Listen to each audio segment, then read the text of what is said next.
Disclaimer.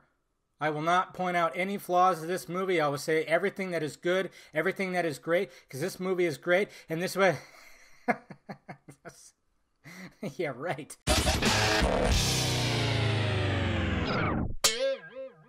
What's happening, film friends? Dave the Film Junkie here, bringing you a film review of Black Panther. Don't know why I did that. Black Panther, of course, stars Mr. Chadwick Boseman. We got Michael B. Jordan in there. We got Andy Serkis, Forrest Whitaker, Angela Bassett. I mean, just a star-studded cast. Lupita. I want to pinch her little cheeks because she is so damn cute. Black Panther is the story of Wakanda, which is not a real place, by the way. Some of the people I've been seeing thinking it's like a real place. I'm talking about news headlines. Wow. But I think we all wish it was kind of a real place because, I mean, it's hidden somewhere in Africa. It's hidden from the rest of the world, and they have their way of life. Their advancements in technology is far greater than any other nation in the world because of vibranium and just everything that's going on there. It's a pretty magical place. And of course, we already know what happened in the movie where T'Challa is going to become king of Wakanda because, of course, his father got offed in Civil War. We saw all that. So, he's got to go through this whole ritual. But, there are some people, there's some bad people. One person in particular wants to take over Wakanda, and he's got a whole other agenda as well. And then you got one guy who's just, he wants that metal stuff. Ulysses Claw and Killmonger are the villains. They team up, and yeah, like I said, they have two entirely different agendas, but they join forces, which is interesting to have two villains in the first movie of this franchise. But yeah, there you go. So then T'Challa needs to take it upon himself, be king, as well as be the Black Panther, and pretty much, of course, save the day and all that stuff. So what did I think of Black Panther? Ooh, I kind of burped a little bit. I liked it. Liked it a lot. Didn't love it, but I liked it a lot. Yes. I mean, this movie has, a lot of great things going for it, and it's got a lot of things that I kind of was going, okay, I don't really like that, if they could fix this over here and everything, but let's talk about the performances first. Chadwick Boseman, he's a great actor. He does really good, but sometimes he comes off a little robotic at times, but I know he's got to be that king. He's got to have that presence. He's got to have a straight face almost.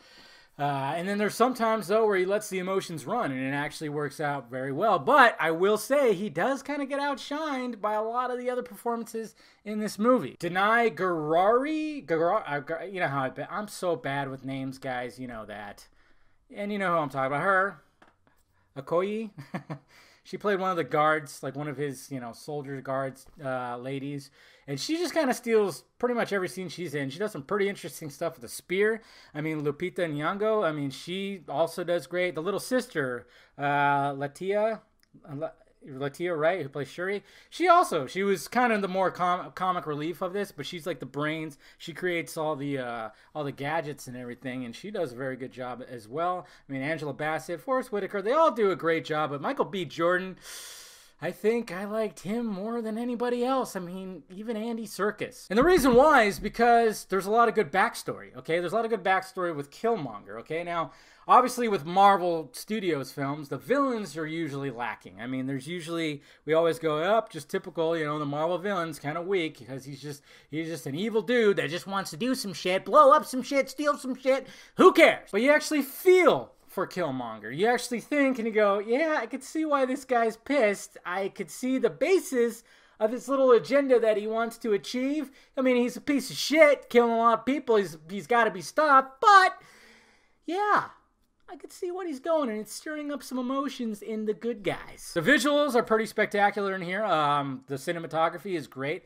Colors are nice and vibrant and crisp, and some of the panning shots. There's even one shot. I mean, this is a classic Coogler. I mean, this guy's becoming one of the best filmmakers out there. I know he does kind of do. I mean, in Creed, he had this one shot with the fight, so he kind of achieved something with Black Panther. I won't say exactly what it is, but it's pretty awesome stuff. And yes, I'm glad that Marvel Studios got Coogler. Two great movies. Now it looks like, he's jumping in the superhero franchise, and he's got another, one that's going to be widely successful and widely accepted, critically praised, and I'm happy for that. Now on to the gripes. That's right. I mean, there's, hey, I'm going to tell the truth. I don't give a shit. Some of the elements kind of drag. There's some of the story elements that kind of drag. The way the movie starts, you kind of get into the backstory of certain things, and then it kind of goes off into the whole, okay, he's got to be king, he's learning the ways and everything, and it's just, I don't know, there's just certain elements that I felt like, okay, can we speed it up a little bit? There's some forced humor in here too. Yes, I mean, that's Marvel Studios. You can't have a Marvel Studios movie without a good amount of humor. Now, it's not like Thor Ragnarok. It's not like a lot of the other ones. Like, a lot of the humor works. Like I said, the little sister, some of her little one-liners and stuff like that actually worked pretty well. But there's some other ones where there's some, you know, there's some drama going on in the scene or something, and then all of a sudden it's broken by a joke, just like it does. And that kind of goes, all right, certain jokes don't work, but a lot of them do, so it's not like a big gripe. The final fight between Black Panther and Killmonger was kind of a disappointment. Everything else in the third act, because there's like a whole war thing going on, everything else works, but the fight between them is just, you could tell that that was a last-minute change. I believe it was a last-minute change because the visual effects aren't polished. It's really dark, and there's an element that they just ripped out of like that's been in other movies that I won't say, but you've seen that in other superhero movies. So I was like, okay, yeah. I think this was a last minute change because this doesn't look completely finished. They get a little rubbery. When you could tell it's CGI, they get a little rubbery. Other than that, the visual effects are pretty good, you know, with other parts of the movie. And most of the movie, it's pretty good. It's just that one part, you know, yeah, and then maybe a couple other times look a little rubbery. I wish there was more Killmonger. I do. I wish there was a more, I don't know. I think I just wish that his story was a little more. I think they should have saved him for the second one. Honestly, it should have been just Claw in this one and then had Killmonger in the second one. I just kind of, it feels kind of weird that they had two villains already in this movie. And I just think like they were trying to balance, and of course they were working together. And it's just, I wanted more Andy Serkis and I wanted more Michael B. Jordan. And I think the movie kind of suffers a little bit because, you know, Claw is known to be Black Panther's one of his arch nemesis, and he was kind of just like a side character more than, you know, like more prevalent in the story because it was mainly all about Killmonger. And I just wish that maybe they just could have saved him. But then again, with what Killmonger's backstory does, which is what I really love about this movie, is it stirs up, you know, it makes the good guys really look within themselves and go like, wait a minute, okay, yes, what he is doing is bad, but I can see the good. He's got a point, and he's got a weird haircut. But I think I see what he's talking.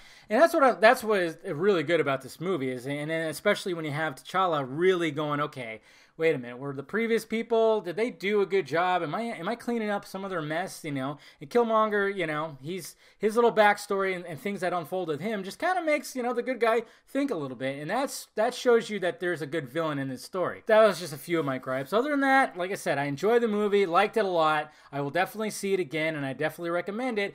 But will I put it on the new, fresh favorite wall of 2018? Yeah, get up there. There you go, guys. That is, first movie on the wall. I mean, I did Cloverfield Paradox. I guess I don't know. I mean, I still haven't watched it again. Like I said, it was kind of the weakest one. I'm not going to get into that, so I don't know if I'm going to put it up there. If it shows up there later, then whatever. Anyways, guys, there you go. So let me know if you saw Black Panther down below and what you thought about it. Hit that like, thumbs up button if you'd be so kind. Subscribe to my channel. Visit filmjunkie.com for all my videos, of course. And visit the store for shirts and stickers. All right, guys? I'll talk to you later.